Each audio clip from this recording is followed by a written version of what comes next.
This is your Chargers linebacker, Deion Henley, and you're tuning in with Chargers Unleashed.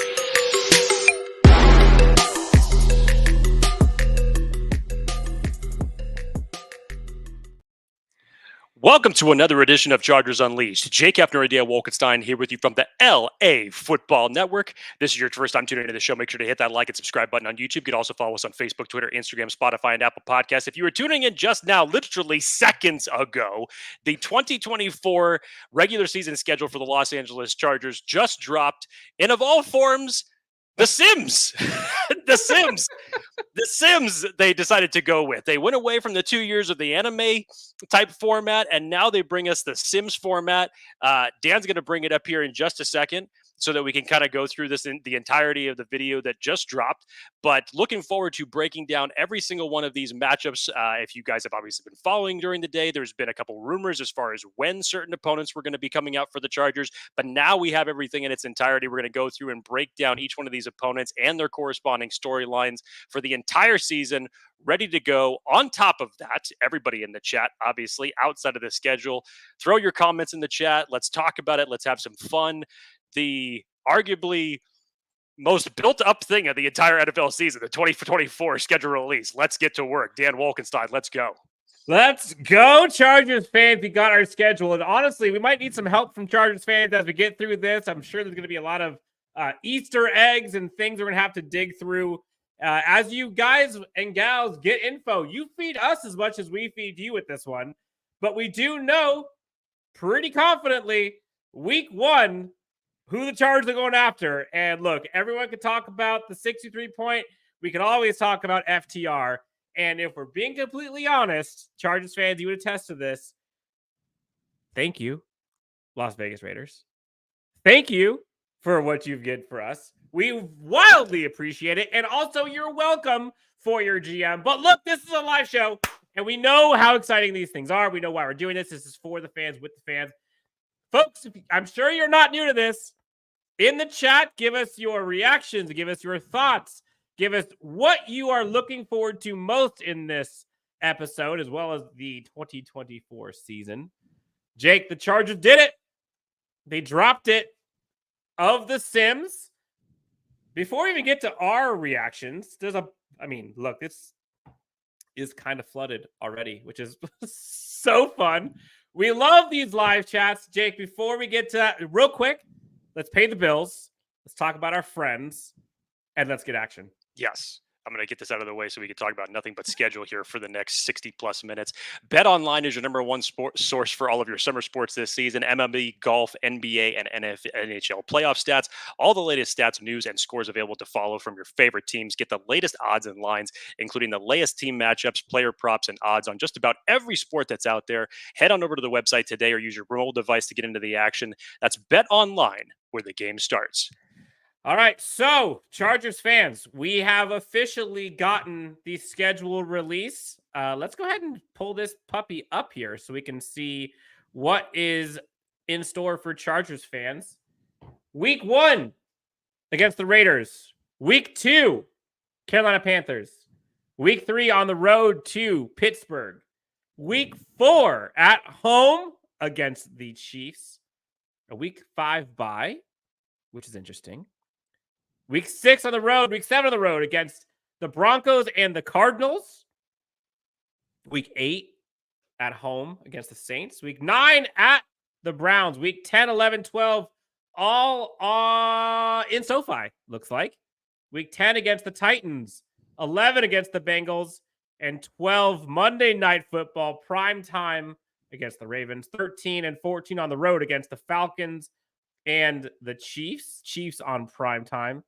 Home against the Bucks and the Broncos, then finishing off against the Patriots, and then sandwiched between week 1 and week 18 as everybody else, but week 1 and week 18 are all between the Chargers and the Raiders. And oh, by the way, in little small font, Jake, week 1, 2, 3 preseason, week 1 against the Seahawks, 2 against the Rams, and 3 against the Cowboys. Schedule's here. We finally know who the Chargers 2024 opponents are. We knew that, but we know when they're actually playing them. Jake, I haven't had a chance to even look at the anime stuff yet, but let's have some fun. pull it up. Jake, what are your thoughts on the schedule? While we have you folks in the comments, by the way, what is happening? You tell me. You're really gonna like this. Honestly, this is as creative as it was with anime and the little jabs that they decided to take at each team. It's very similar with The Sims. And Dan, in particularly, one team and one, let's call pop icon in general is Tay-Tay? referenced Is Tay-Tay? referenced as it Go! relates to the Kansas City Chiefs in a great fashion. But no, in general, about this schedule as it's laid out right now, Dan, I love the fact that the team that they start off the season against in the Las Vegas Raiders is the team that you're going to end against. We'll get into more context there in week 1 in a second. Week 5 bye, I'm not over the moon about, even though those first 4 games, you could say outside of the standpoint of Kansas City, you sandwich that right in between 2 divisional games, which isn't bad. I definitely like the first 3 matchups for the Chargers. Again, we'll get into all of these in context and break them all down here in just a minute. But yeah, the week 5 bye, you want to fall traditionally somewhere in the middle just in terms of time to rest and consecutive games and where your big road trips are going to be just in terms of, though that dreaded I word that we knock on wood bringing up on this show because we don't like talking about those possible things. But in general, Dan, I like the schedule. That Baltimore Cincinnati stretch is going to be one hell of a stretch, sandwiching those 2 games close together, even though they're at SoFi, which I'm very happy that they ended up getting the draw in that circumstance. But that's going to be a nice 2-game punch, definitely to watch. The Harbaugh Bowl be in full effect.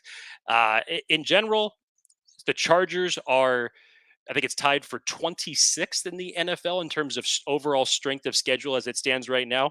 And as it was released earlier today, the Chargers actually travel the most mileage of any team in the NFL, strength of schedule aside, which is strange for a team that doesn't even have to go internationally and play in one of the 5 international games, yet still has the most mileage. It's the Chargers, the Dolphins, and the Seahawks that are top 3 in overall travel mileage.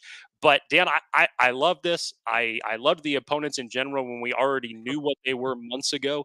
And in terms of how the schedule laid out, I've had some really big questions in previous schedule releases, especially last year. When you looked at those last 6 games of the season that the Chargers had that stretch on, that was a nasty stretch. And ultimately, you saw what that ended up doing to them in the record column. But this final stretch of the season, yes, you have your divisional games, the games against Tampa Bay and the Patriots basically sandwiched in between them. So you basically go 3 divisional games in your final 5 weeks of the season, which, is more than what you would expect, but still, from the standpoint of how this is compared to what it was last year against teams that were in your division and out of your division, it was really tough. I'm much more in favor of this. I think that's a good finish to the Chargers season. Looking at this again, that Titans, Bengals, Ravens, hell, you could even throw in the Browns in that one. That's 4 really physical football teams. Honestly, Browns, Titans, Bengals, Ravens, Falcons, Chiefs. That's a stretch. Yeah. That is a stretch of what, 6 teams? I'm Yeah, not sure about the Titans. It's kind of a new age. Bengals, Ravens, Falcons, Chiefs. You could think of it that way. Mike Vrabel is no longer there. I would traditionally say that I don't know how much drop off in terms of physicality, because defensively, in terms of talent wise goes, they still got some monsters on that defense. But sure, if you're looking for the hard stretch to say that, okay, where is the challenge going to be for Jim Harbaugh and this team? That's it, right in the middle of the season. And it's kind of another reason why I'm not in favor of the week 5 bye. But hey, unfortunately, we don't make the schedules. We don't get to pick when our teams have their bye weeks. But that's my early view of it as it stands right now. Dan, yours before we get into each one of these games and break them all down. Well, honestly, I looking at the schedule, I love that they go off the jump with the Raiders. I think there is a lot of history, obviously, a lot of emotions. I think SoFi is going to be bumping on that game.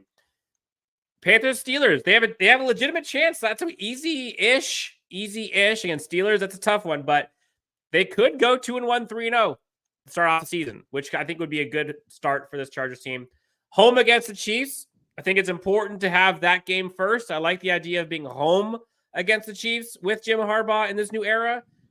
Broncos, Cardinals, those should be 2 wins. Follow up with the Saints. I think that's probably a win too. That's probably a 3-game stretch. You probably got to go at least 2-1. Arguably, they should go 3-0. But we talked about it. Browns, Titans, Bengals, Ravens, Falcons, Chiefs. That's hard. Falcons are no cakewalk anymore. They have a quarterback now. They have 2 quarterbacks now, actually. Chiefs, tough, obviously. Ravens, Harbaugh Bowl. That's going to be hard. ESPN, Monday Night Football. Week before that is the Bengals. And the Bengals last year didn't have a quarterback. And they still, I'm sorry, I'm thinking of the Browns. Bengals are always a good team. And we'll see what happens. No more Joe Mixon. Titans, no clue what the Titans are going to look like, honestly. Browns, on paper, they have the best roster in the NFL. On paper. The quarterback is the wild card. Not sure. But you hope that the game and the season does not come down to that week 18. Because the Chargers and Raiders have played spoilers to each other over and over and over again. I mean, yes, and sure. A part of you is like, yeah, whatever. I'll welcome chaos. I'll welcome madness. But in theory, you got the Bucks, Broncos, Patriots, week 15, 16, 17. Excuse me, week 16, 17, and 18. I had that right the first time. The 3 games prior to the end of the season. You got a pretty good opportunity to make a good stretch. We'll talk about our season predictions here, by the way, at the end of the show. Jake, let's get some of these questions as we continue on real quick. Here we go. Roland says, unleash the bolt. We've got 1-0 to start, which we'll get here in a second. Some of our juicy matchups, things that we're looking for. A lot of people are not excited about the week 5 bye, which I don't blame them. I think I'd rather have that somewhere sandwiched in the middle, week 8, 9, 10, something like that. A lot of people are saying don't like the bye. People are already giving their predictions. We got 12-5. Girthy Guitarist says, I was going to go to Pittsburgh, but I have an event that weekend. Damn. Sorry. Sweet Jumps. No European games. How many primetime? Looks like you have 3 primetime games. We've got the game against the Cardinals on ESPN Plus. Excuse me, on ESPN. Yeah, ESPN Plus. We've got the Ravens, primetime ESPN. And we've got the Chiefs, primetime Sunday Night Football. Am I missing any? Those 3? I believe you got it. 3 primetime games. Do we make anything, Jake, of the lack of primetime games? You've had a bunch in years past. I thought, honestly, just because of the Harbaugh effect in general, that they were going to maybe get, because you put the line, what was it, yesterday, at over under 3.5. I actually picked the over because I thought Harbaugh was going to bring that type of a draw that they would want to see. And, just taking in the Chiefs matchup, the Harbaugh Bowl, I felt like you were at least going to get 2 more primetime matchups out of there. But still, nonetheless, the Chargers have had plenty of primetime games over the past 2 years, and it doesn't necessarily translate to wins and losses because at the end of the day, that was why Jim Harbaugh was brought here. And that's what we're concentrating on. And Dan, as we go through this, I know you haven't gotten a chance to watch much of it, but you got to roll some of these clips. I can tell you where to start and stop, but the non-anime schedule for the Chargers definitely did not stop the shade from being thrown at each one of their opponents this season. It is okay. Some people think it sucks, but if you pause it in certain areas and you just look for the little subtleties as they have dropped in the background, it's true to form for what they have done the last 2 years. Okay, so real quick, let's look at these a little bit. I have it up on the screen here. What are you? Oh, that's loud. So first off, you've got the clouds. Look at the right. So I'm terrible with some of this stuff. I don't know. I'm gonna need help here. What's this on the right hand side? Look, I wasn't honestly looking at that, but this part of the schedule obviously can kind of speak for itself in terms of the rivalry that has been going on between the Chargers and the Raiders. Next up, the Carolina Panthers in week 2. Keep going with this. The Steelers in week 3, Dan. If you recognize that image, that next image has become a very, very big meme that has been out there in the social media for a long time. And obviously here is now Russell Wilson moving from Denver to the Pittsburgh Steelers. And this, as it says, Broncos country, let's move on the truck my for goodness. Russell Wilson. Keep going through some of this. Oh, what's this one? That part I didn't get so much. Keep again. Just keep going through some of these. These are great. Look at Justin Fields behind him. I didn't catch every single Easter egg. This one's great, Dan. This is all you. Just play this one the entire day. You got Travis Kelce, you got Jason Kelce on their podcast that has obviously blown up. But keep going. They're both talking about squirrels, and there's Taylor Swift. There she is outside. There's Taylor Swift outside. And keep going. Because, of course, Travis gets up from his seat, just gets right up off the podcast and sees Taylor outside and says, okay. Look at the album cover in the back. That's great. He's got them all. He's got them all scattered everywhere. Keep going through this, Dan, because he's going through. It's like, oh, let's follow out on my private jet. Let's get the hell out of here. Okay. Oh, this is too much. On to the next week. Okay, the bye week. So Justin gets his briskets. Justin gets his golfing going on. This is good. Okay. Fishing, doing his thing. He's having a great time. This was great. To Walmart for the Denver Broncos when they go to Denver in week 6. So keep playing through some of this. Good Lord. Okay. Let's see. We got Judy, Simmons. These are all the wide receivers. Return center. Yes. These are the wide receivers. These are some of the free agents that have walked out the door. This is at the Cardinals, Dan.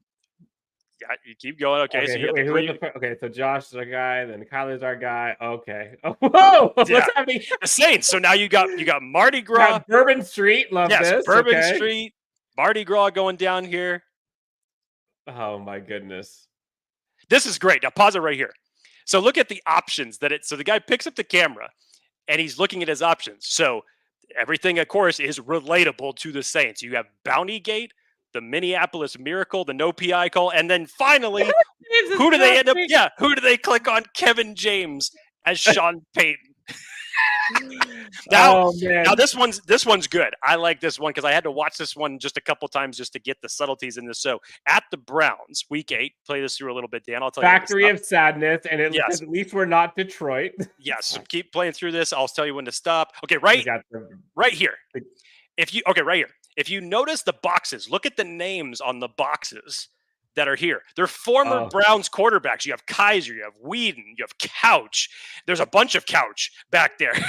And these guys are basically just packing up all those jerseys of the previous Browns quarterbacks that have come through. Oh my goodness. Johnny Manziel is there as well. Yes, keep rolling. This is great. Oh my goodness. You forget how many quarterbacks they had. Now, Titans versus the Titans. I love this one. Pause it right here. Okay, now look at the names that are on that wall. Remember the Titans video that came out last year that got a lot of praise for their release videos when they were going around and they were asking people like, hey, do you know this symbol? Do you know this symbol? This was the names of people that they thought were those teams. So you have Lightning McQueen, which somebody called the Chargers. You have the Baltimore Orioles, who somebody called the Ravens. You have the 49ers, 69ers Stars that ended up coming through there. So they've used all those names that people had said those teams were. And then if you notice up here in the left-hand corner, Dan, it says Repo Man has come to claim your last remaining asset, which I would assume that what he's claiming there is a statue of a one Derrick Henry. Oh my goodness. This is great. Oh my goodness. Okay, let's take a pause for a sec. Let's listen to some of these comments in the chat. Jake, let's go into, let's see. Lunatic Gaming says, I wish it anime again. The Sims seemed lazy at last minute. We talked about this. I would not have wanted to see anime part 3. And yes, visually, aesthetically, does it look cooler without question? Like if you were able to pull off something with like X-Men or something like that, like hell, like, hey, I'm all for that. I'm not going to tell you to quit that. But in order for the Chargers to social media team, who once again is just so fantastic, to throw a little bit of the haze that they have garnered so much attention for on the scheduled release videos, I loved this idea. I love this idea, and it was done in a very simplistic fashion. Like I said, tailor everything to the team that you are now and your head coach. Just make it simple. They went simple with, some hot sauce on it for for each one. They pulled back the animation a little bit, went a little bit more retro, but they still came with the spice, and I like that. I don't mind it. I don't mind it at all, honestly. I think it's good. I did not want them to do the anime thing again. And Taylor says, by the way, that Sims video was not lazy. Holy moly. And again, I think this is one of those where it takes some time to simmer a bit. And you start getting more and more and more of the Easter eggs as you go through. And you and I are going to go through. And Jake, you can kind of tell me, we're going to continue on as we go. Some of the Easter eggs that maybe we didn't see. And folks in the chat, if you've gone through and looked at them and you've seen Easter eggs that we've missed, please help us out here. Forgotten Locale says, I would have rather just had Ben Herbert reading the schedule off a piece of paper. Jake, you talked about that. Maybe Jim Harbaugh just as like, here you go, sticky notes. Dude, Jim Harbaugh with a sledgehammer, and before he breaks a brick that shows off each opponent's logo and says one of his quirky quotes like, "That's the enemy of speed," bang. "Who's got it better than us? Not them," bang. I would have been totally fine with that too. But again, there's a plethora of ideas that I'm sure that they went through. But again, the Chargers coming with the hot sauce just makes this so much better, because this is the haze that garners Kyle Brandt to go on social media yesterday and says, hey, everybody who's making schedules right now, this is who you have to contend against. Their haze that they have thrown at other teams for a schedule release the last 2 years is the reason he's saying that. So yes, I get it from a standpoint of going from the anime version and everything looking ultra cool to Sims where it's like, okay, just basic. Still, to think about how they did this and then figure out the haze to throw at every single team that they go through, it's a testament to the work that they put in, because they put a lot of work into it, and I love it. It's also pretty darn recent. We are not a political show, obviously. But someone in the comments, putting Harrison Buckner in the kitchen is absolutely beautiful. I think that is in reference to the latest speech that he made. Yeah. Talking about where women, I don't want to say belong, where he believes women should be prioritizing their lives and da-da-da-da-da. Got some backlash, support, whatever. The Chargers put him in the kitchen. Look, if you want to say that anything was a last-minute decision, this may have been it right here, but whoa. I mean, what a last-minute decision. I can't believe they did that. I mean, that's for the Buccaneers, but I didn't happen to catch that in the other videos, if that's ended up where it was. But still, it's just like, again, the haze that they come through with each one of their opponents, Dan. And you could bring it back up and continue right where we left off, because I want to get through this before we actually go through each storyline. Did I mess that up? That was not okay. So that Baker in the kitchen? That was Baker in the kitchen. Okay. All right. That's not as funny then. Because it would have been still. It's still good. The haze that they throw at the Chiefs in general is still good. Yes, I'll go back and look at that. I'm not sure where Harrison Buckner in the kitchen is, but we'll go back. Real quick. Okay, let's go to some of the juicier matchups that we are interested in. Right off the bat, you and I kind of talked about it, Jake. Week 1 against the Raiders, I think, this goes without saying, going to be pretty epic. And I was at that game when the lightning and thunder went off, and you saw a lot of the Chargers fans kind of see it as like a good omen, so to speak, and people went nuts. And then that Chargers team just put an absolute kick in. This could have a similar nature. I can imagine, we all know this, like Chargers and Raiders games are always epic. Raiders contingency always shows out everywhere, especially in Los Angeles. And we know week 1, Chargers are going to want to have everybody there. All the Chargers fans are going to be excited. Starting off the season with the win, you got Jim Harbaugh, you got the Tom Telesco, you got a lot of Chargers that are now on the Raiders. You've got obvious history in the AFC West. This one's crazy. I love that this is week 1, right off the jump with a lot of intensity, sort of. Dan, while I'm going to talk about this, I want you to pull this up. I want you to fast forward to the schedule video to the final week in 18, because this references what I'm about to say right now in terms of kicking this off. For so long, and even so much today, everybody's tried to clap back at the Chargers and just post the 63-point shellacking that the Raiders gave the Chargers last year. And in many different ways. Real quick, time out. P.S. There is Harrison Butker in the kitchen, by the way. When I was going through fast forwarding, found him. Oh, it was during the credits. It was during the credits. So it's even less subtle. It's right there. Wow. Okay, continue. I apologize. Okay. Anyways, that's always just been the flack, is that they're just trying to throw that back. So yeah, pull it up here. There's the game right there that they decided to put in. That the Chargers are just getting hammered by the Raiders last season. We all know how that went. Justin Herbert wasn't playing, but that game. First of all, again, where they're putting them watching this game. Who's walking by? I'm not sure. I'm not sure if that's Telesco or who that's supposed to be. See the nameplate here? Telesco. There you go. But what that game. Oh, deputy on duty, Tom Telesco. What that game sparked off for the Chargers franchise to where it sits today is absolutely insane. Because yes, it was one of the worst embarrassing losses in Chargers franchise history. And then a day later, Tom Telesco, Brandon Staley are both fired. The Chargers then go on to subsequently lose out the rest of the season.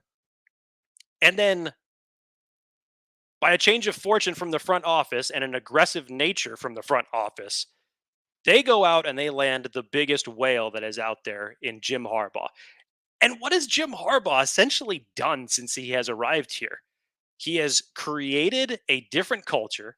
He has created his own staff based off of guys that he has had under his belt, his strength and conditioning coach, Ben Herbert, Jesse Minter, a plethora of other guys that have come in here to revamp this defense, to give it a new identity. You bring in Joe Ortiz on top of that.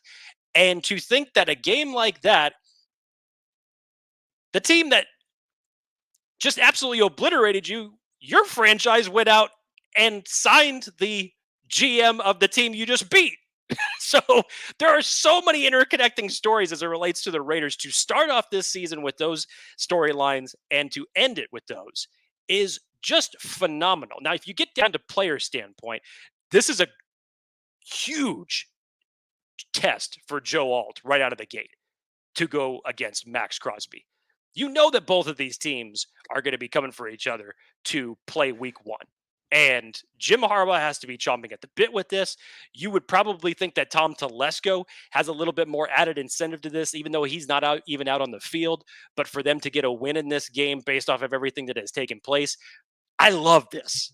I love the fact that this is who they start the season against based off of what happened last year. Oh, man, Chargers are cooking on this one. So, Matthew Dalton, there's a barcode in the video for the Raiders one. If you go to the barcode, it takes you to the Chargers site, and it says, Chargers fans, click here. Raiders fans, click here. Chargers fans CTA goes directly to sign up, I believe, for season tickets. The Raiders CTA goes to the World Clown Association's website. With new membership sign up, you can send a letter. They're in Michigan.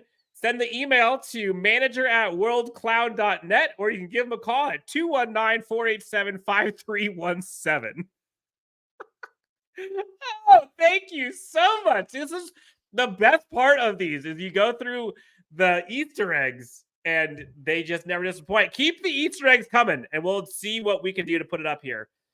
Yes, so go enjoy that one, Raiders fans. So, Jake, week one we talked about. That was probably one that Chargers fans haven't had on their calendar, hoping that it was a good one because they obviously want to show up. Week two was against the Panthers. Which there's some. First of all, I thought that the Chargers did the Panthers dirty today with their trademark Pop-Tart tweet thread when they just showed a smashed Pop-Tart of the Carolina Panthers. Didn't even bother to put a flavor on it, just basically showed it under a piece of plastic, and that was it. But I think there's some interesting story matchups here. Obviously, you have Bryce Young coming into year 2. He's got a few more weapons at his disposal for hopefully how he's going to take his career in a different direction, but you're still dealing with a rookie head coach in Dave Canales. And in general, I think that this is, it's a good matchup for the Chargers early on. I would predict that they would end up getting a win at this game. But there's some interesting storylines to take away from here. Specifically, you got 2 young quarterbacks and Bryce Young coming into year 2 and early on having to go up against Justin Herbert and the run game that Jim Harbaugh is going to employ on this team. We'll see what happens. Dan, give me week 3. This one I love. And this one's going to be a smash mouth game. And I say that just from the standpoint of, Pittsburgh and the Chargers have always had an interesting, lengthy rivalry with one another. And traditionally, over the better part of the last 20 years, Pittsburgh has been more victorious in that circumstance. But Dan, if you look at the Pittsburgh Steelers draft, there's 3 guys on this roster that they drafted that we talked about a lot. One being Zach Frazier, another one being Roman Wilson. 3. Yeah, the first 3 picks. Roman Wilson, who's another interesting one because Jim Harbaugh is going to be very familiar with him. And then Patrick Wilson, the linebacker. Peyton Wilson. So I think what Pittsburgh is trying to do, and obviously you have Russell Wilson, who the Chargers are extremely familiar with during his time in Denver. I guess my question would be, because I thought about this as soon as I saw that this was going to be the week 3 matchup, because everybody, you can't forget that you have Justin Fields in the wings for Pittsburgh as the QB2. I guess my question is, how much grace period would you give to Russell Wilson if he started off? Let's just say hypothetically, if worst came to worst, that he started off the year 0-2. Do you still think he makes it to week 3 to start for the Steelers? Yikes. Maybe. I'm curious. I don't know about that leash. That's a good question. How long are they giving him? Probably not long. I mean, I don't know. That's a wild situation. But at the same time, as much as you want to poo-poo it, the Steelers have been competitive and perennial playoff teams or borderline playoff teams with horrendous quarterback play. Like, horrendous. Give them just a little below average quarterback play, and I think that team is pretty darn good. And so, their record last year with Kenny Pickett was actually very impressive. And again, that's what they do defensively. We talked about some of the early tests for Joe Alt in the early part of this season with Max Crosby. Yeah, you got another one in TJ Watt that's going to come this week for sure. Yeah, and this is another reason why I believe the Chargers went out and went Joe Alt versus Malik Neighbors or whoever else, because you're going up against some elite pass rushers. And because they only have one great offensive tackle, when you're going up against duos like this, they could easily just go to the other side. And we see that happen.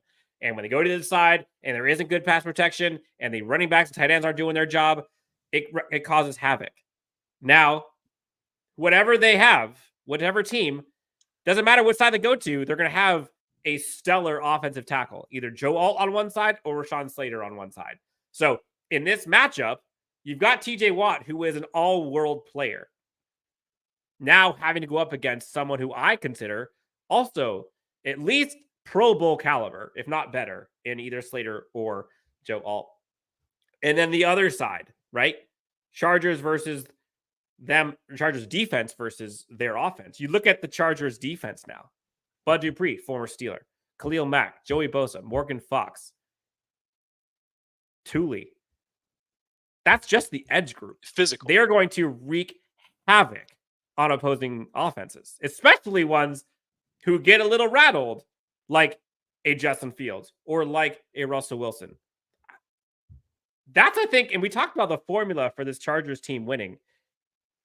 They're going to rely way more on the defense than we have seen in years past.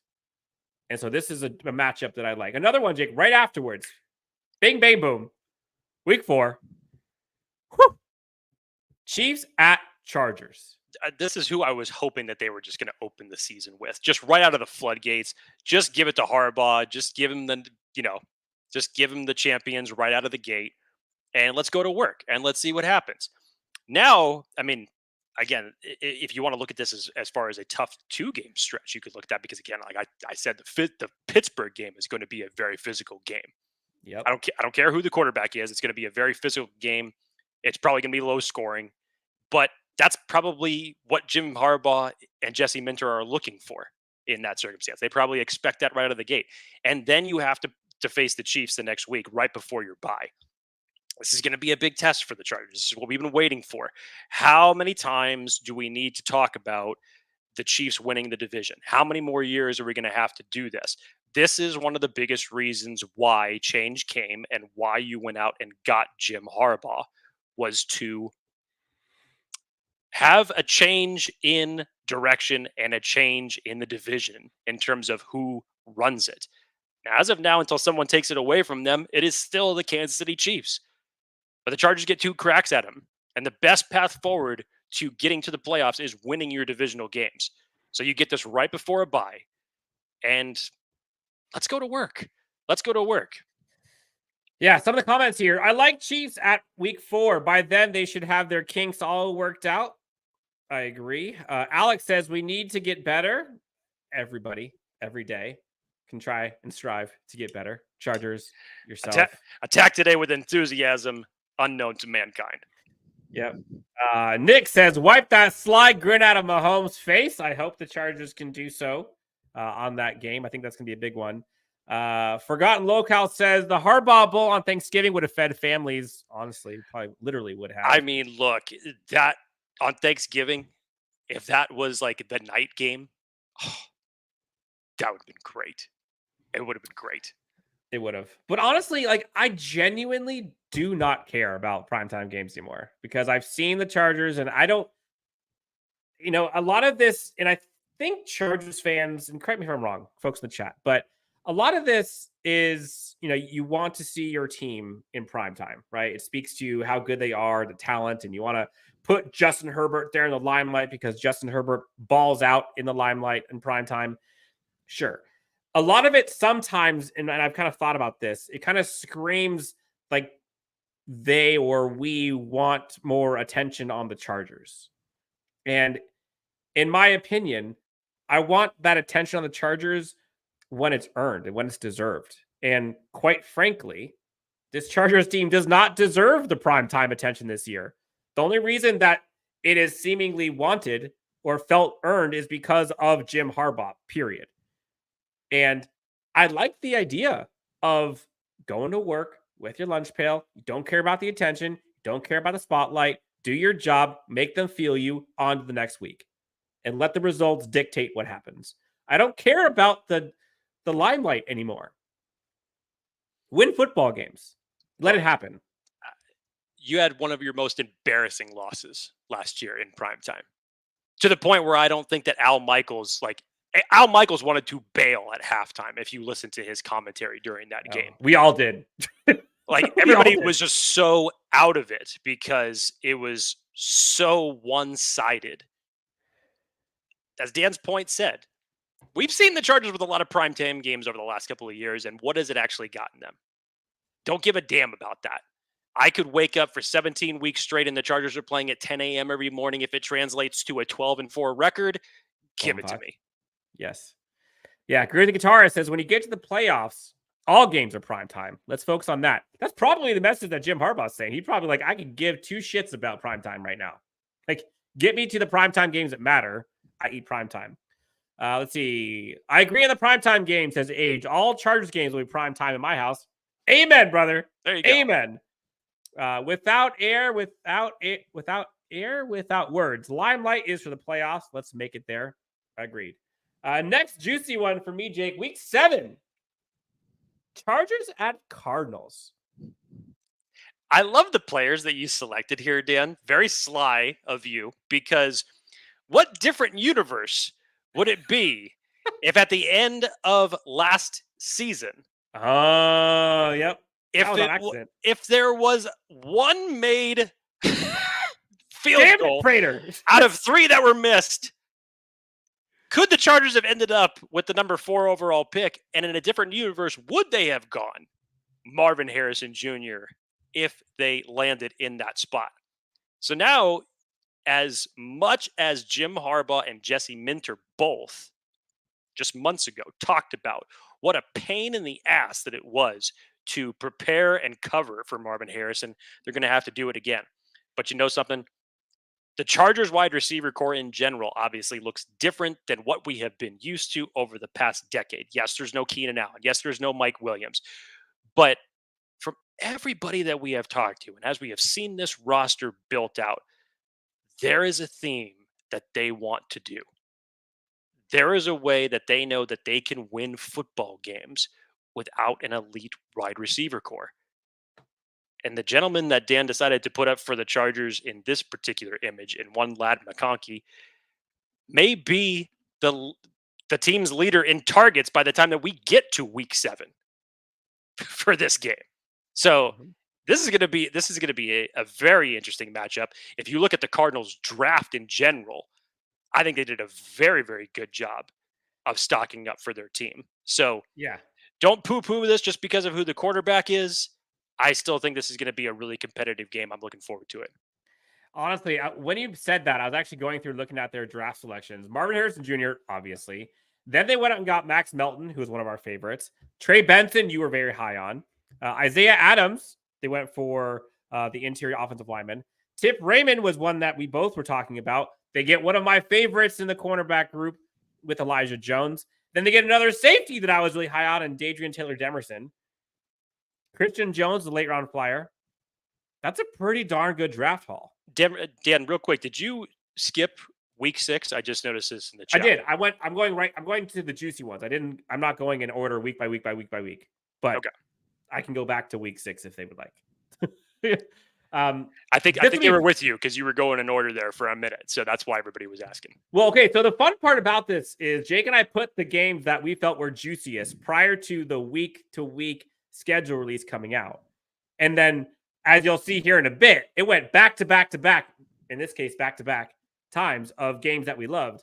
But as we'll see here in a second, we got juicy matchups week after week after week right after each other. So let's see. The do you guys predict win totals or no? We have not, but we will at the end of this show predict what we feel is happening. I'm curious to see who is the optimist versus the pessimist of us two, Jake, because typically I'm the optimist. But as of late, Jake's been in his feelings and been all happy giddy and more optimistic than me at times. Hey, sometimes change brings about a difference. Fair. To get to, folks, so we went week 3. So we did week 1 with the Raiders.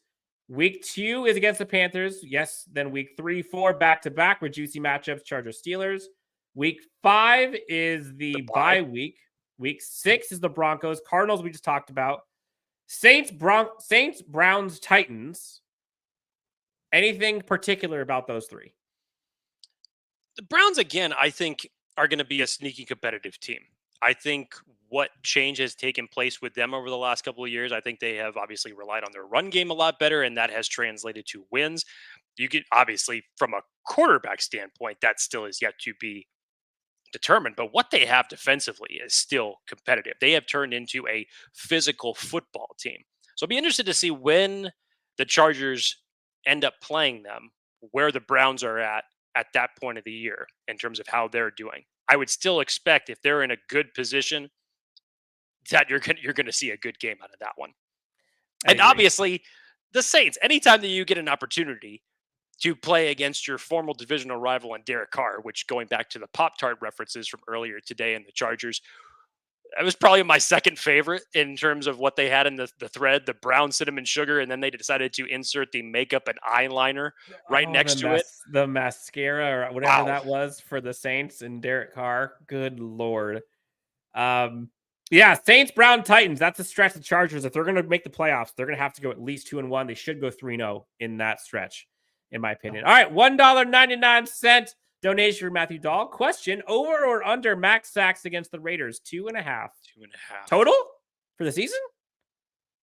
No. I think this season, I'm putting my money all on the freaking over.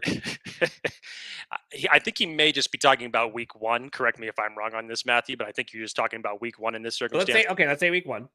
I think the line is good. Based on the players that you've selected, I don't know, because don't poo-poo Thule. I think Thule's going to get on some of that action. Something's telling me that Thule is going to contribute to that in terms of the overall stack. So if we're going as far as, if you just said the edge group, yes.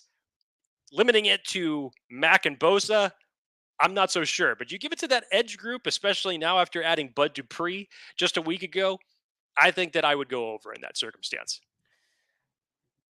I think I'm going to go under, but that's not because Khalil Mack's not going to go crazy, but it's because they now have edge group 4 deep that I think they can wreak havoc with, keep them fresh.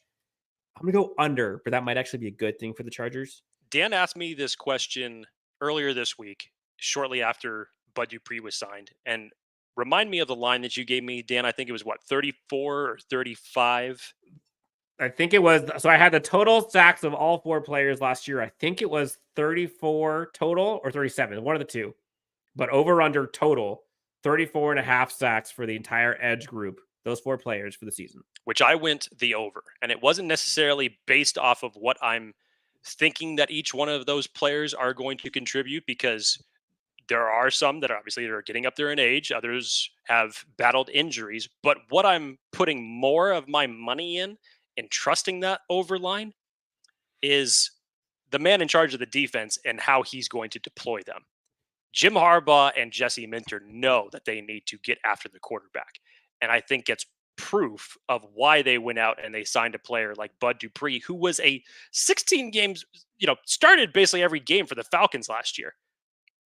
And as a starter with 6.5 sacks and 2 forced fumbles, he comes into this Chargers edge room now as essentially edge 4. That's all of a sudden a lot of juice in that edge room. So I'm basing it more on Jesse Minter's deployment of these guys, the right type of rotation, keeping them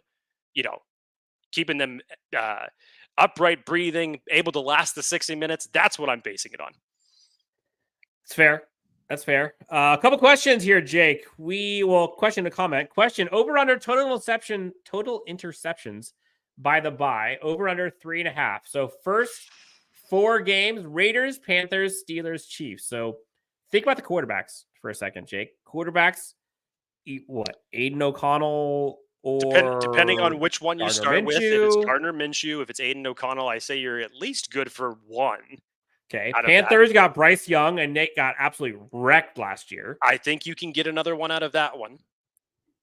Pittsburgh's going to be interesting because I could think that Mike Tomlin could be taking a very similar approach to kind of what the Chargers are doing with Russell Wilson.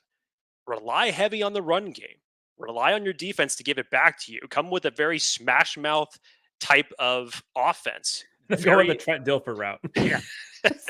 Yeah, exactly like that. So that one might be tough, and it is tough to predict that because you have so many new faces in the secondary. And trust me, Dan and myself are just as encouraged as anybody else that's out there who got a chance to listen to Steve Klinkscale speak earlier this week in terms of how he wants to deploy his corners in this, to have every single one of them play nickel and play outside. Same goes for the safeties that they want to have them come in and be versatile. Should the infamous I word that we don't like mentioning on this show for obvious reasons, but it was because of those very reasons, so that you have guys that are familiar enough with the system. So I can't say with confidence that I could take the over on that one. And again, it's more so from the standpoint that Asante Samuel Jr. is now your longest tenured cornerback in that room. Christian Fulton hopefully develops into a very nice reclamation project. He sounds like he's motivated, but you've got a lot of new faces in this cornerback room that need to come in and produce. Yes. And Charles, the I word that we're referring to, it rhymes with schmingery. Yeah. But we're not going to say it because we've seen it too often on this show for years now. Yeet skeet. So I was gonna let it slide, but the listeners and viewers are not. I believe Jake was trying to say throw shade. Yeah, and sorry. instead was throwing Taylor Swift, Lavender Haze everywhere. Sue me. I'll take the L on that one. You'll take the eye on that one. Yeah. The Doobie Doo says, do you guys think we'll have a top 5 or 6 defense this season with what we added? Okay, let's be careful. Go ahead. Be careful here. So I think Chargers fans, and myself included, a lot of times we get real excited and we see a shiny new toy, and all of a sudden we think it's going to go from rags to riches. Remember how bad this defense was last year. Just last year. Snap the line since 2018. I mean, you let me know. Yes. 2018, 2021, I believe was the last time, and even that. Anyways, Jake, we talked about this all throughout the last few seasons. Can we just see average? Like, just give me average. Similar to like what we talked about with the offensive line for a while. Can we just get average? Do I think they're going to be a top 5 defense this year? No, I don't. Because we've talked about this. They had so much they had to do for this roster. I can't remember a roster having this much turnover, let alone roster plus staff. So I think they're going to be much better. And I think that they will be a top, I would put money on them being a top 10 to 20 for sure, in my opinion. I don't think they're at top 5 yet. No, I would agree. As much as they've done, as much as they've built, do you feel comfortable at the safety depth? Do you feel comfortable about the cornerback room right now? Do you feel comfortable and do you feel confident and bullish about the interior defensive line? I don't. That's what makes a top 5 defense. That's what when you have no holes. They still have holes. Now, are they huge ones? You could argue. There's still time. There's still free agency. I get it. But right now, I cannot say they're going to be top 5 or 6 defense. Am I wrong here? No, I don't think you're wrong at all.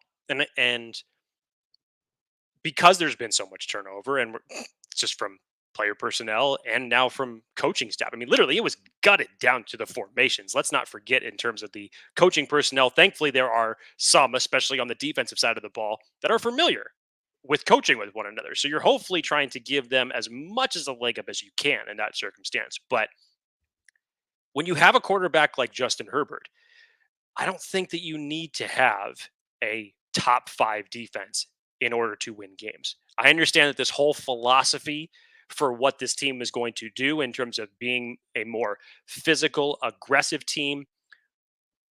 Talked to someone today that talked about just in terms of how about playing with a lead where you can lean on that defense. Please. When was the last time that you felt that the Chargers were not playing catch-up football?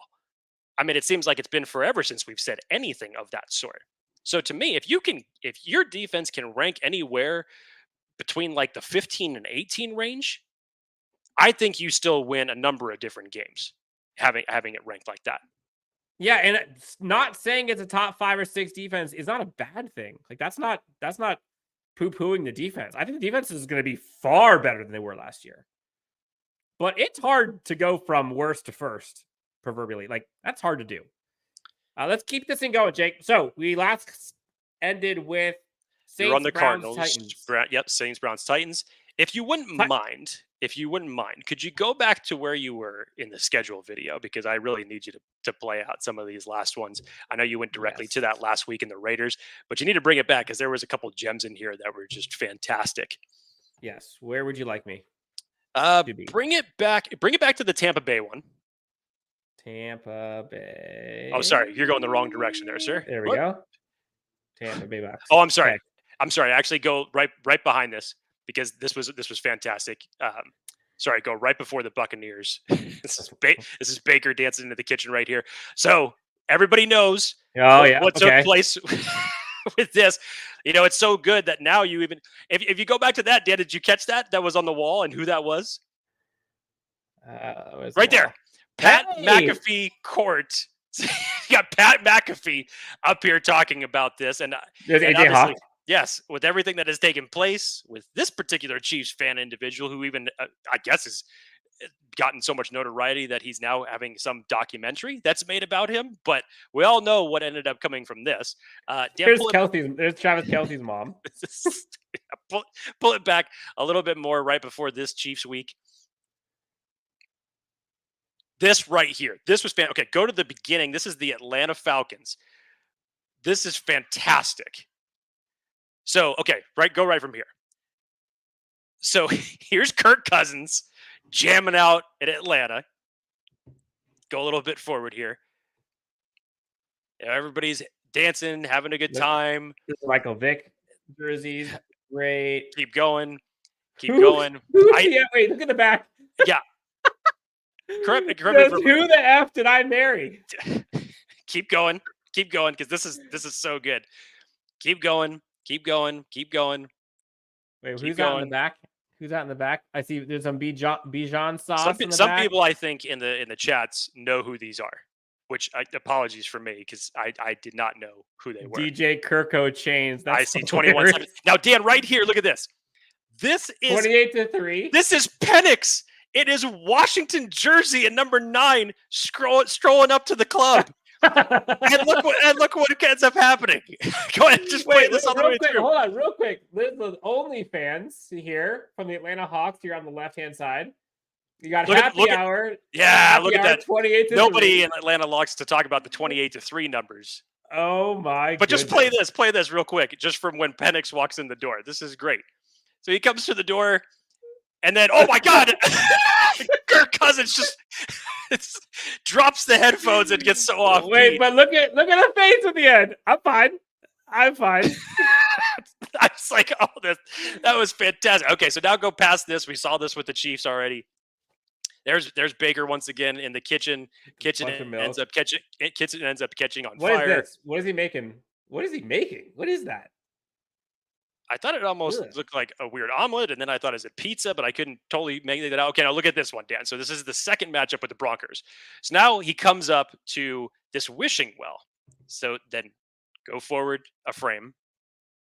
So now you got wish for franchise quarterback, wish for cap space, wish for good uniforms. Now show what ends up. They wish for cap space. Okay. So they wish for cap space. They put their coin in there. Sounds like everything went okay. Fire goes up. He gets dropped on. Did you mean dead cap? The wishing well error. Did you mean dead cap? And it knocks him cold. Now look at this, Dan. Foxborough retirement home. You got Paul Pierce on a wheelchair sitting right here. It's like Paul Pierce is somewhere going, what did I do to deserve this? That's amazing. Reference to the playoff game where he had to go doo-doo, so he took the wheelchair to the back. Now play this through. Wait, real quick. You see Tom Brady's jersey here inside. All right, so who's inside here? We got Drew, got Edelman. So Brady's there painting a picture. Who's this here on the left-hand side? So you got there's a lot of different Boston references here. If you look on the far wall, you've got the Goodwill Hunting poster. How do you like them apples? House rules, the PSI. You got a lot of play nice stretch daily. Yes, inside voices. You obviously have the Lombardi trophies because yes, you have to put those in there. But what's up with the shoeless guy? Who's that? What's that reference to? I don't know what he's doing. The painter next to Brady. Keep playing. What he's up to. All right, keep going. Oh, what does he got? Gillette Stadium in the back. Keep playing. Keep going. Wait, what's the there's stadium? So there's Gronk. There's Gronk. He's just looking at the cube. Yes. Okay. There's Gronk. You got Brady, and then the finale. Your dynasty has ended, but the town lives on. There's no reason to let this house stay empty. Would you like to restart? Which obviously, with Bill Belichick retiring and a new day and a new era for the New England Patriots. Oh, that is good. And then I think somebody in the chat said Belichick's dog here in the back left. Yes, that was the infamous picture that was taken during the NFL draft. I can't remember what year, but where the camera just went to find Bill Belichick, all they found was his dog. Yep. Okay, real quick, let's look at this. So the Raiders, obviously, which by the way, I know it's a Chargers podcast and everything's, we try to be cordial, but that was kind of a funny moment little out of pocket when we're getting railroaded, we being the team, and Austin Eckler jumps up at 63-7 and is amped about the first down. I just thought that was funny. But fast forward, look at the sphere here with a little emoji guy. Welcome to football's most notorious fans, the black hole. What's TBH? What's that? The black hole. Oh, duh. Okay. I was thinking it was to be hired, which would be hilarious. Let's see. Okay. Clown stuff. We went through the QR code there. I love that they have just a random trash can. And then again, just the final chef's kiss. Tom Telesco strolled by in this. Okay, so all right, let's look at this. Now one. go through some of the credits here. Okay, so we've got Jim Harbaugh and Joe Ortiz just chilling. Looks like you got Chargers fans in the background. The Harrison Butker one, dude. My God. Harrison Butker just chilling in there. He's got flowers. He's making stuff ready. I got Dolphins fan. I'm assuming Dolphins. What's this reference to? Yeah, I see a Dolphins shirt there. Not sure what that is. Let's see. Is this Harrison Butker again? I think it's Butker again. No. Who's 8? Who's number 8? Who's that? Well, that looks like it. First of all, that looks like it's a Jets jersey. Oh, so is that Rodgers? Oh, okay. Reference to aliens and all the crazy conspiracy theories that he's about. That's what it is. Oh, geez. Wow. Okay. Wow. Oh, this is too good. Oh, man. Okay. See, even teams that the Chargers weren't even playing against this year, they're still throwing it out there. I love this. I love this because it's exactly what has made the Chargers social media group so great in their schedule release. And this is what takes place. Now, Dan, let's go back through because I know we finished off that video, but let's go back through some of the weeks to discuss all these storylines here. All right, so let's finish out this schedule and get to our predictions and such because I know that's why a lot of folks are here. So we talked about week 8, 9, and 10 with Saints, Browns, Titans. And Jake, again, we had talked about this we put the juicy matchups that we thought were most important in here before we knew what the schedule was. And then when you find out the schedule, wouldn't you know it, 3 back-to-back games come right up here in weeks 11, 12, and 13. We've got week 11 against the Bengals. Bengals at Chargers. Thank God. Thank God. Which, by the way, I went to the Chargers at Bengals game, and they made him look pretty pedestrian. When you did that, which year was that? Was that the year that they went back and forth with one another? That was the year that they went up big. Mike Davis had that crazy interception on the sidelines with the tip drill. They won big. They came back a little bit, but it was basically over at halftime. Okay. But that was the only time they've played together, and they lost. But still, this is always a matchup of what you want to see between Joe Burrow and Justin Herbert, considering that they were just picks away from one another when they were each drafted. But in general, Dan, this is once again going to that AFC North, which has turned out to be very competitive over the last couple of years. And you know that this is going to be another physical game. The team for the Bengals in general has changed over the last several months in terms of some people that they have on their personnel, some people that they don't. But I still think that this is going to be a great matchup between 2 great young quarterbacks. And from the Bengals standpoint, in terms of who they drafted, some other familiar names as it relates to Chris Jenkins in Michigan. One of Dan's favorites in terms of watching and overall prospects goes was Jermaine Burton. He was really high on Jermaine Burton. Yep. And, they did a lot to address the trenches and hopefully to improve that offensive line. And obviously for Joe Burrow returning off of injury that he sustained early last year. But I mean, how could you ever discount this? This is gonna be a very pivotal matchup in the AFC. Yeah, who is the Bengals running back room right now? Joe Mixon's not there anymore. Who's their running? What's their running game look like? They've got Zach Moss. Yes. Right? Who else? Chase Brown, their running games.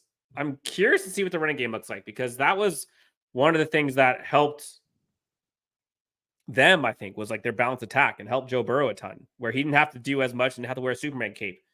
It kind of feels like, and I don't know, we'll see. Tyler Boyd's not there anymore. It's interesting, the trajectory of these quarterbacks. The Bengals gave Joe Burrow so much help. And you go back and look at how Joe Burrow played in the games that mattered versus, and who won the games, quote unquote, versus like the defense and the supporting cast. I remember a lot of games that Joe Burrow won that were in the low 20s or teens, that you put Justin Herbert in that situation, they lose almost every single one, because there's no way their defense was stopping them. Now, the Bengals, they're in that contract now with Joe Burrow, so there's a lot less resources they can allow to help him. They lose some receiver. We'll see what happens with T. Higgins later on in the season. They lose Joe Mixon. Can he carry him? I'm not sure. Week 11 in the books. Week 12 right afterwards. I think this is the one that most people are most excited about. The Harbaugh Bowl. Week 12, Ravens at Chargers. Yep. Harbaugh versus Harbaugh. This was a grueling game to watch last year. And the Chargers, give them credit, they were in this one for most of the game. Until this the was one quarter. Until, and even at it was until the very end. And they tried, valiant effort, and that was kind of like the turning point in the entire season. They had to win that one, and they just couldn't. This is a big one. And sandwich in between two other games that are huge. How do you see this one shaken out? I mean, the obvious Harbaugh storylines. I mean, Dan, the obvious Harbaugh storylines, Ravens versus Ravens West, considering, remember, we talked about how much coaching turnover happened with the Chargers alone. I cannot remember a previous coaching staff that lost more people from their staff alone than the Baltimore Ravens. Honestly, I mean, they were going everywhere in terms of what you're talking about, positional coaches, that some of them end up going on to become head coaches. I mean, they lost a lot of personnel in terms of that coaching staff. And Mike obviously, McDonald's not there. Yes, and a lot. Yeah. Joe Ortiz coming over, and you get Gus Edwards, you get J.K. Dobbins, you get Bradley Bozeman, you get Hayden Hurst. I mean, outside of Harbaugh's, they lost Patrick Queen. Yes. Yep. Outside of the Harbaughs, there are so many interconnecting pieces here. And the interesting thing about that was too, Dan, is that, it was bittersweet for me to watch last year. And I'm sure, and I know from a lot of other people's perspective as well, to see the game that Zay Flowers had against the Chargers to finish that one off. And then to hear Joe Ortiz on Kay Adams earlier this week talk about, everybody just was the comparison because Quentin Johnston was taken right before Zay Flowers, and Joe Ortiz saying that they saw a lot of things that they liked about Quentin Johnston, that they felt that they would have ultimately fit the offense that they wanted to run. This is one of the reasons why I come into this season for Quentin Johnston optimistically. And I know from everybody else in terms of the brutal rookie season that Quentin Johnston had, and it was a rough one.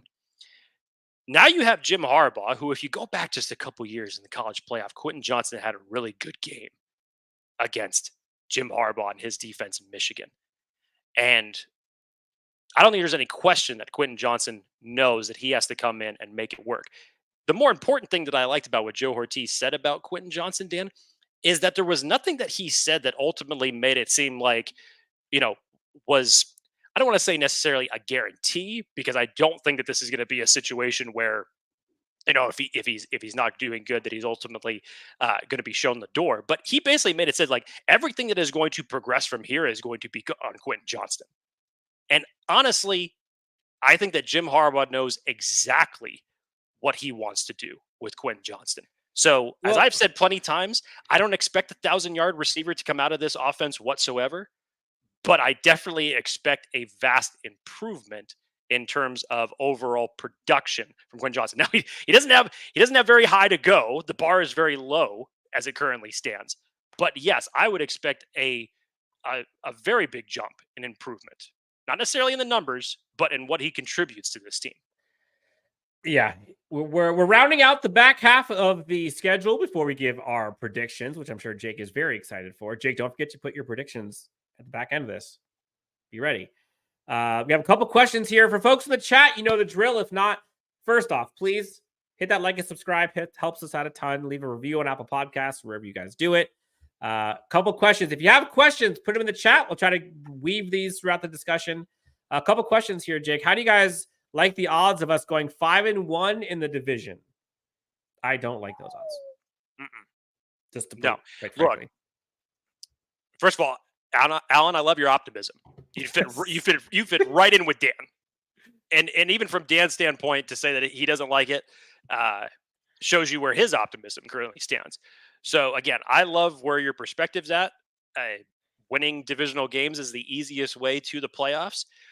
But as much as we believe that Jim Harbaugh has brought in a culture change already in the few months that he has been with this team, and ultimately how that's going to translate to wins and losses on the football field, look, there is going to be stumbles here and there.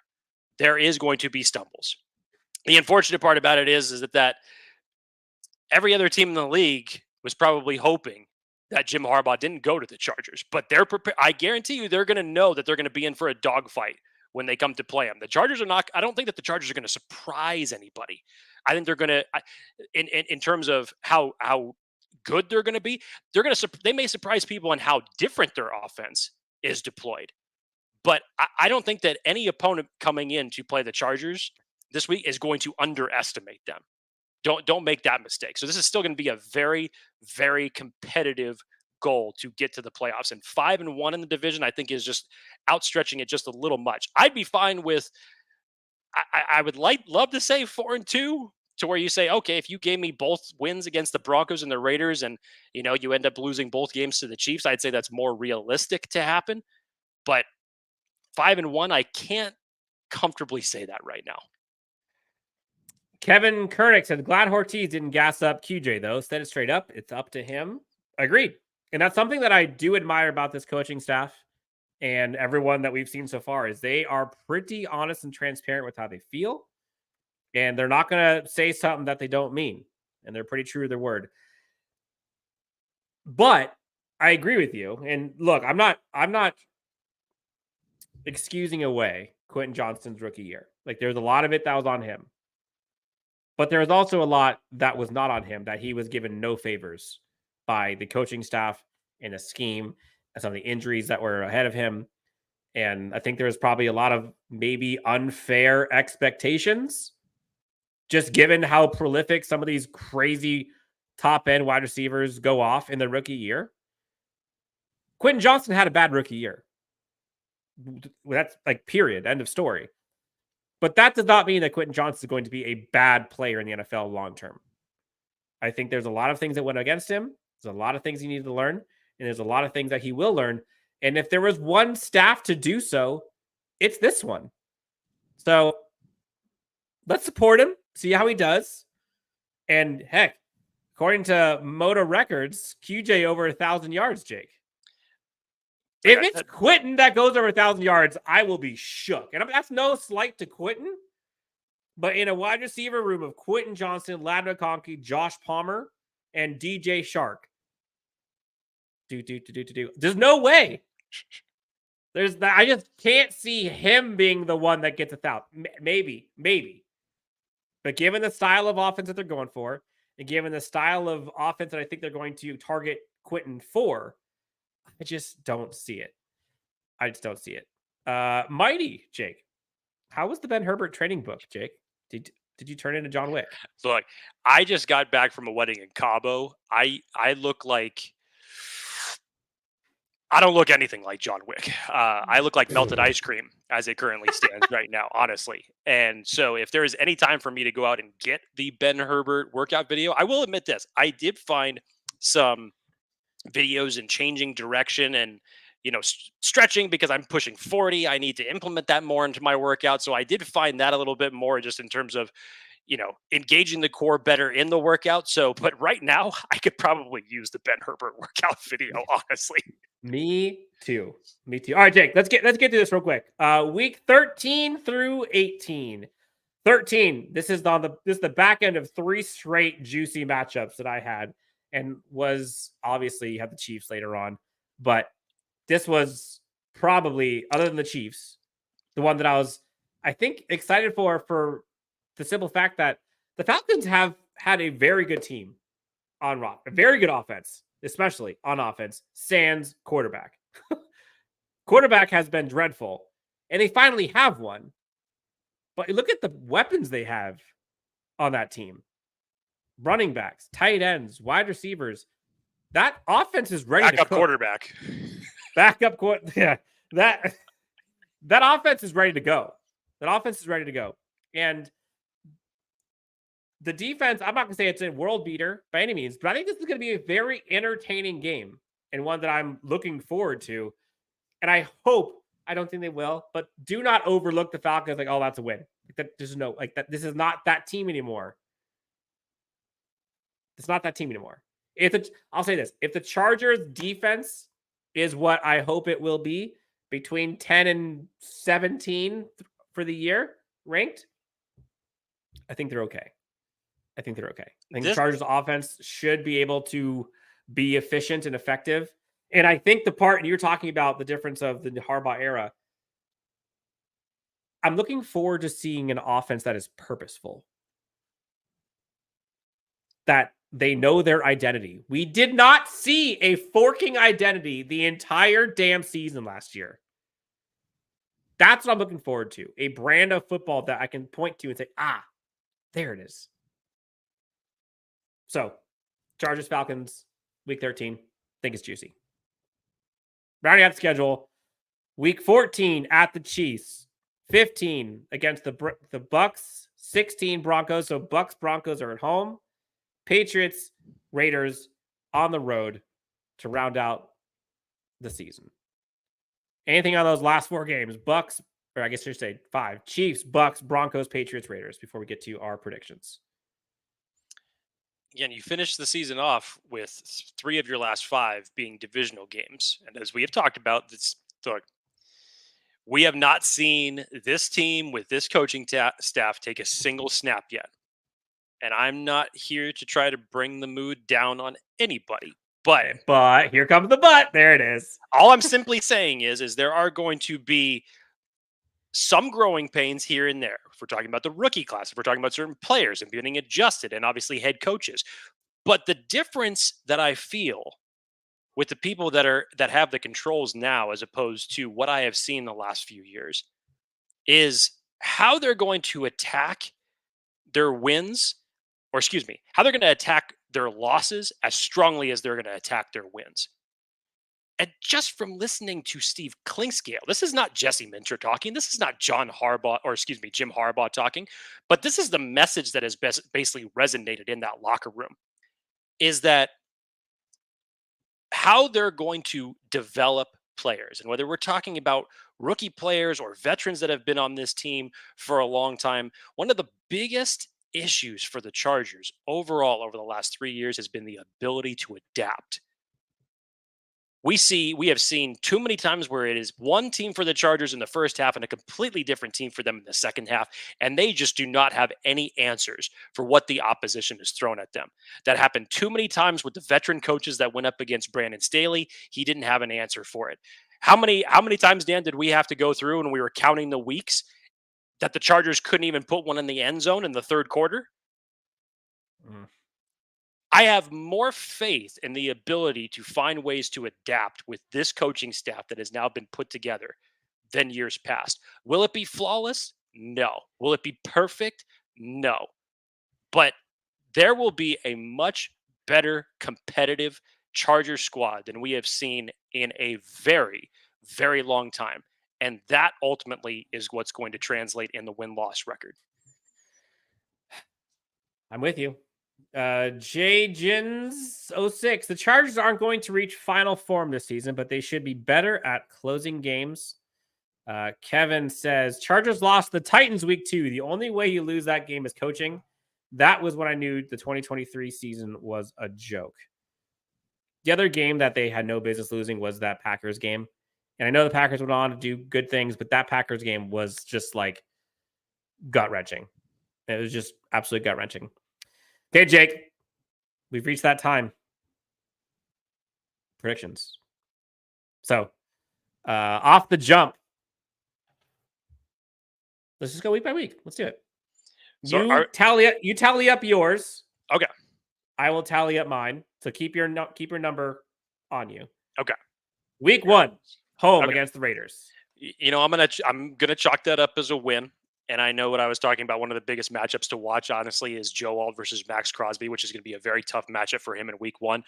But the remaining Chargers players that are in that locker room right now that had to basically sit with this for weeks before the season ended last year and have to watch that score and everything that came from the fallout of that, you better believe that some people are coming back with a chip on their shoulder for this one. If already, because you have such a huge divisional rivalry with the Raiders.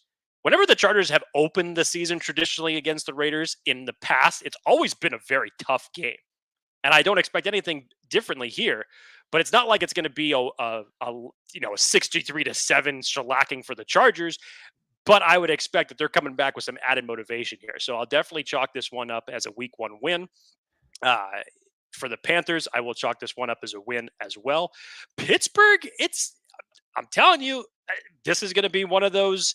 I think this is going to be very close to what you could call one of those Baltimore Steelers, Raven Steelers type matchups, where it could totally end up being a low scoring game, very physical, very defensive reliant. I guess the difference would probably be because of who you got at quarterback. I'll go ahead and I'll give it to the Chargers on this one. So, all right. So listen to me now. I'm predicting a 3-0 to start when traditionally the Chargers don't do stuff like that. Yeah. Folks in the chat, give us your season predictions. I will give you, I'm saying 11-6, and I'm going to get through my numbers as we go through. I have 11-6. Let us know what you believe. So I have the Chargers going 2-1 in this stretch, beating the Raiders, beating the Panthers, and losing to the Steelers. Again, I'm done talking about on paper, all of that jazz.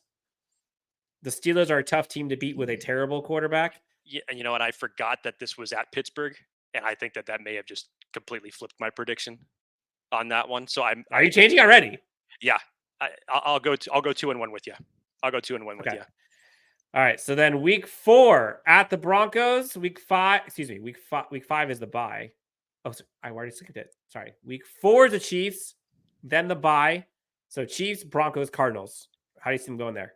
This might be another reason why it should be 2-1 to start, because you know that after the Steelers, you have this game that you're gonna have to be ready for. And thankfully for the timing in this, it's at SoFi.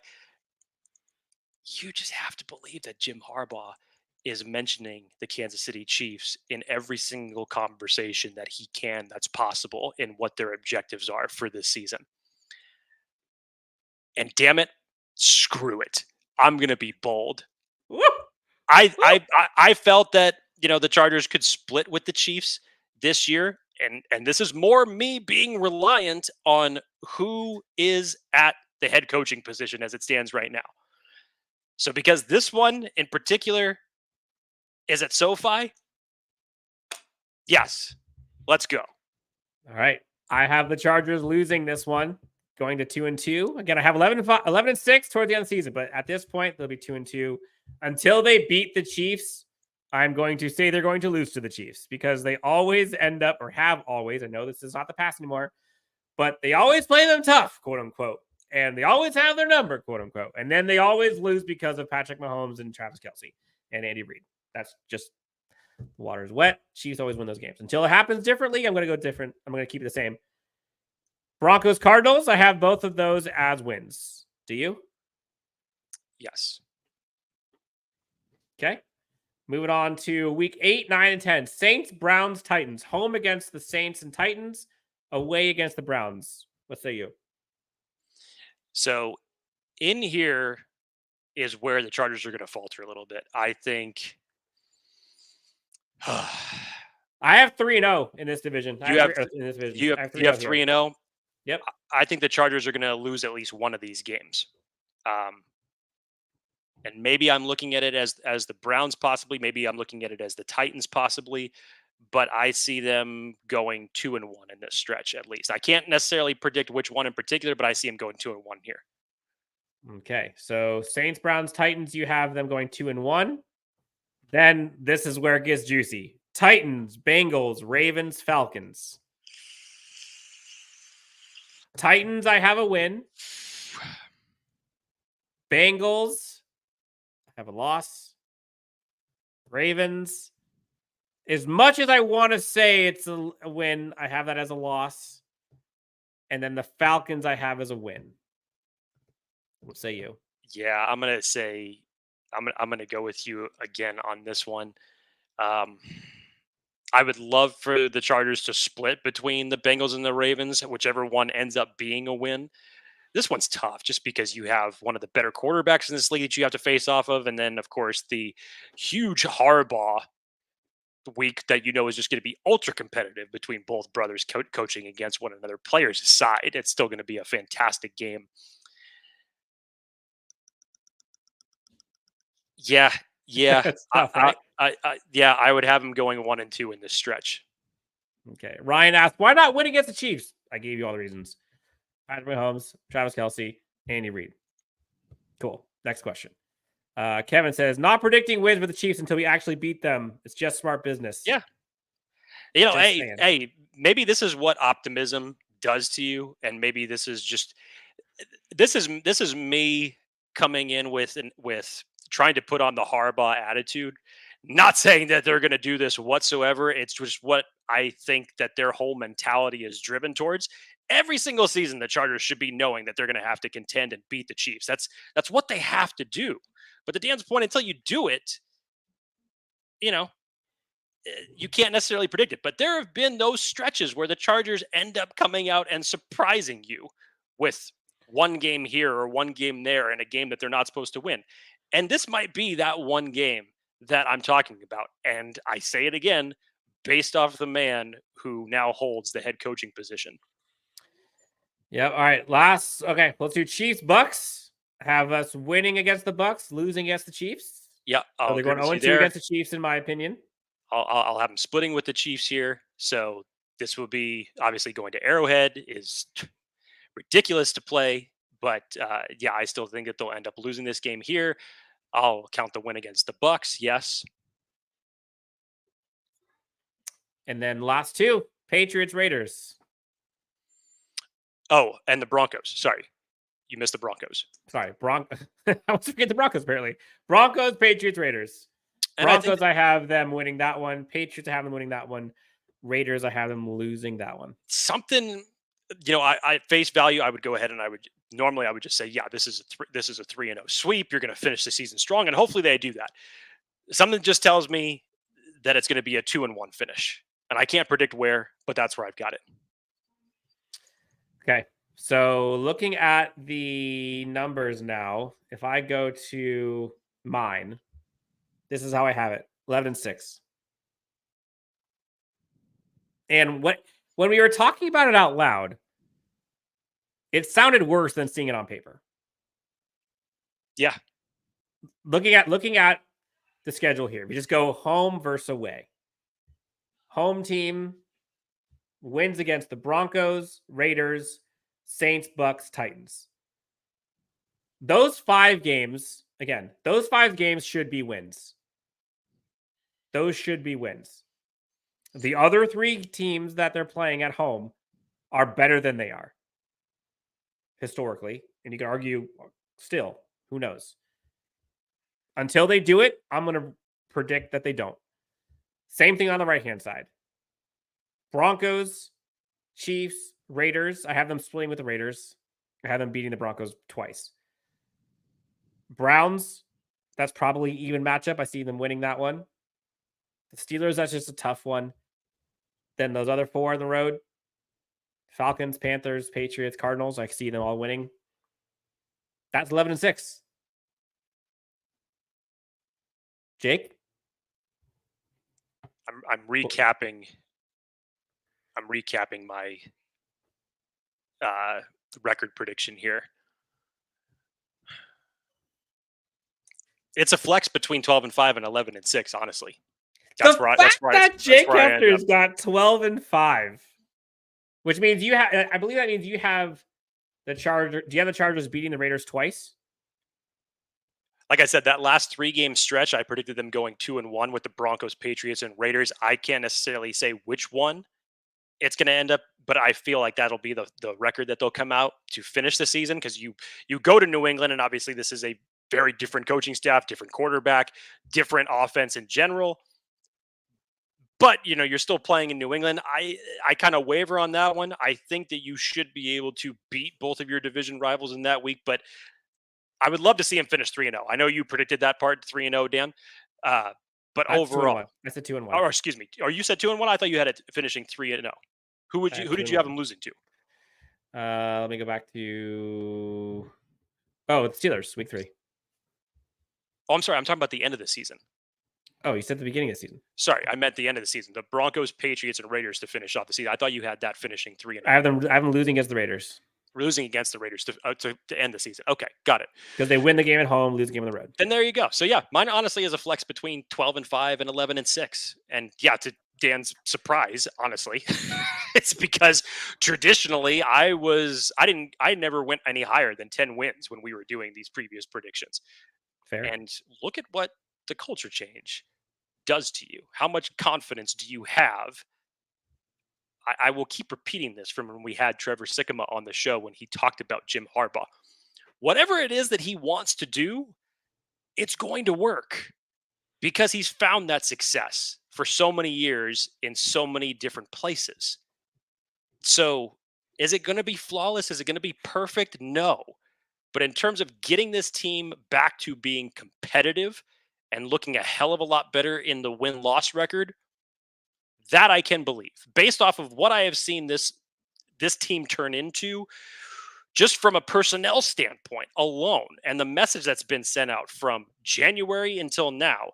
My confidence is very high. Now, you got to go out there. You got to put it out in the field. Yes, this is not engaging in that I word talk, because we know that those things are going to happen throughout the season. But still, the confidence level should be a lot higher than what we have seen from the previous regimes.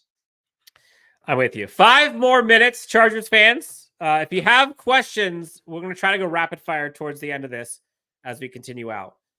Kevin Koenig says, it's May, Jake. It's Homer season. 17-0. Should have just been the easy prediction right off the bat. This show could have been wrapped up in 5 minutes. Eat, sleep, football, win football games. Yeah. That's it. Robert D says, donkeys and faders, we always split with them most years. Yeah. Most years. Let's see. Primetime says, you can bet Harbaugh is using that 63-21 as motivation. As for a guy who, whether you want to call it quirky or weird or anything like that, but as many phrases as Jim Harbaugh has come up with during his coaching tenure, there will be no shortage of bulletin board material for him. And not just with the Raiders game. He's going to find it throughout the entirety of the season. He's going to figure it out. I'm with you. Drew Soul says, lose to the Raiders at the end of the season because we already are in the playoffs and it's a meaningless game. Was that your train of thought, Dan? I'm not saying nothing. But pump your chest out when you say stuff like that, Drew Soul. I like that. Moto Record says, Harbaugh is tough and will squeeze everything out of this team.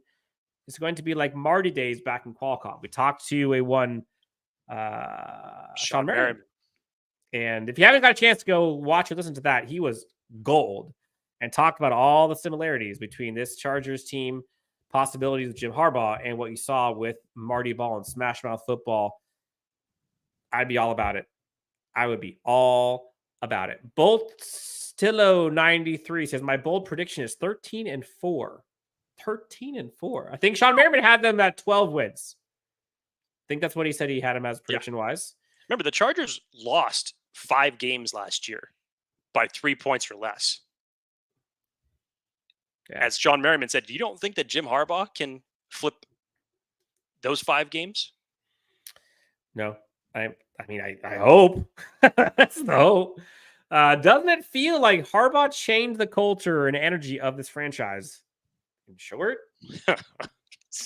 yes. Yes. That was felt from the night the announcement was done. If anybody can go back to that night and replay, Dan and I immediately just had to do, like, when the announcement came down, it was 2 minutes later we were on this show talking about it. The engagement from the fan base that was up in arms and excitement about what had just gone on, what has taken place from there.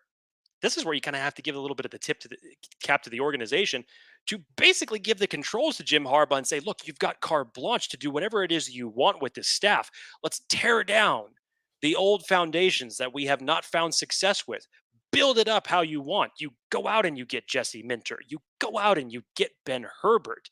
And everything that's now been installed, you couple that with hirings of Nick Hardwick and Navarro Bowman and former players to come in and coach this staff. And it's the message that's been sent from Jim Harbaugh that you've seen from press conferences and the buy-in that's starting to happen now that we're getting players back into camp and to hear them talk about it. This has such a huge resonation. There's no question about it. From the moment that announcement came down, the enthusiasm that you see now in Chargers fans, and rightfully so, considering the caliber of head coach that you have at the helm, how does this not get you excited and pumped up? I understand I understand that this is a franchise that is used to doing a certain term that they made fun of the Chargers during the Raiders game last year on Amazon Prime. A phrase that we don't like to hear that often. You think that, again, we talked about things motivation. You think that Jim Harbaugh ain't going to use that one for motivation as well? The old culture needed to die. And this is how you have the phoenix rise from the ashes, essentially. Talk me up. I like that. Let's see. Botilla says we always had a chance with Bum Staley's. Let's imagine with Harbaugh now. Robert D says, no, it was the NFL record 8 games by 3 points or less. Staley has a hand in a few of those last games. Jake, let's real quick. Let's remember the 2023 season. Week 1, they lost 36-34 to the Dolphins. Week 2, 24-27 to the Titans. That's 2. Week 3, they win against the Vikings, 28-24. Week 4, 5, they lose against the Cowboys, 20-17. That's 3. Then, let's see, fast forward. They lose to the Lions, 41-38. The Packers, 23-20. They lose to the Bills, 24-22. That's 6. They lose to the Broncos, 9-16. That's 7. And lose to the Chiefs, 13-12. There's your 8. Yeah, I think Jim Harbaugh could flip a number of those games. I think you're right. Damn straight. Prime Time says that's some real shit, Jake. He was buying what you're selling. Look, there's a question here that I forgot about. Ooh, since Jim said Junior Colson is not wearing the green dot right away, who do you think is going to get it? Derwin? Dan, No. I leave this one to you, Dan. No. Junior Colson.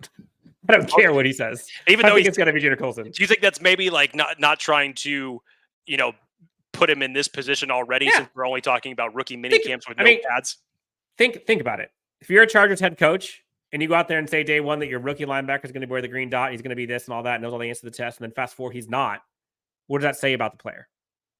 Not that it's even wrong, but what does that do to a player versus the opposite?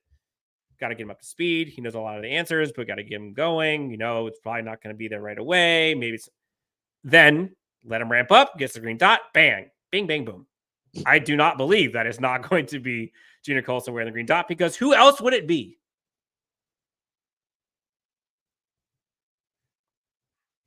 I mean, your next logical thought would be Derwin, but Derwin's worn the green dot already, and everything that we've heard from Clinkscale and O'Leary for what they want to really do with think Derwin. they want him to do that? No, take all the stuff that's been on Derwin's plate off of it.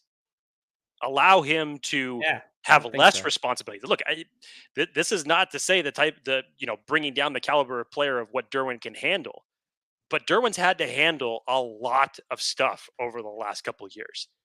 You want to make it Too easier much. for him to get back to the form that we're all used to him playing? Put him in a position and around guys that he knows that can trust can do their job so that he can do his. Yeah, I'm with you. I just don't see why it wouldn't be him. Rounding out here, we have tough role players, guys. Now that are way better than overpriced wide receivers who seem hurt most of the time. Keenan Allen was getting old. The Doobie Doo says, "I like your guys' takes. Thank you." Someone earlier, by the way, we're talking about the Raiders. Brock Bowers and Michael Mayer. That's right. Versus Derwin and company. Two tight end sets. Yes. Yeah. Week 1, you want Derwin focus on covering Bowers. Don't make him worry about everything else. Amen. Robert D. It has to be Colson. He knows defense already, guys. Yep. Let's Dan, see. do you need to put up what I asked you to put up anytime that we brought this up about Junior Colson? I can do that if you'd like. Dan has been on this, and it's been a fantastic take as it relates to Junior Colson. And Dan said it within days of the draft in terms of what the night of. Excuse me. So that was the night of day 2. In terms of how vital Junior Colson was going to be. First of all, from when the Chargers ended up selecting him, it was a huge value hire. But look at this tweet from Dan. Quarterback aside, Chargers linebacker Junior Colson may end up being the most impactful selection of the entire NFL draft by any team. Now you could take that as, Dan's pumping his chest out a little bit and saying by any team, by any linebacker, but just look at the intangibles here. You have a player who played under your now current head coach, also under his defensive coordinator, and in a system that has so many different moving parts and so many different players in it. He's the one cog that is most familiar with this defensive system. It would not shock me if there's players coming to him, even as a rookie, asking him, "Hey, what is it I need to do?" It would not shock me in the least for this. And Dan and I have talked about Junior Colson going all the way back to the draft preparation. And when we were talking about the linebackers, and there were 4 linebackers that we said that Jesse Minter needed to get because of how he deployed his linebackers in coverage. Junior Colson was one of those. And where the Chargers got him in the 3rd round is actually ridiculous because he probably should have been off the board about 25 picks earlier. So to the previous question about saying, is it going to be anybody else but Junior Colson? To Dan's response again, it shouldn't be anybody else than Junior Colson. But Jim Harbaugh is going to give him that perception to go out and earn it. And I think he's going to earn it. I do too. It all lines up. You talked about him coming from the scheme that he's been playing in for years, playing with the coach he's been playing for 4 years, both head coach and defensive coordinator, playing in a linebacking room where there's no question he's starting, playing with a team that has a ton of turnover on defense, that is trying to bring about a new identity that, oh, by the way, his head coach of his previous team is trying to bring to LA and drafted him to do so. Oh, no, by the way, he's a pretty darn good football player too. So yeah, I think he's a green dot. Because are you going to give it to, if it was any Chargers fans, who are you giving it to on this team? There's no way I'm giving it to anybody else than him. Because I promise you, he does know and will know more about this scheme than anybody else on this team. And hell, even including maybe the coaches. He's out there playing it. And by the way, he played it with 1.5 broken hands last year. So I've been bullish on him for a long time. Jake, we've had a ton of people in this, which is obviously because it's kind of a big day. Chargers fans are excited about their team, excited about the new schedule release. I have 11-5. Jake has either 12-5 Sorry, I have 11-6. Jake has 12-5 or 11-6. Right? Pick one. Commit. What are you doing? What are you doing?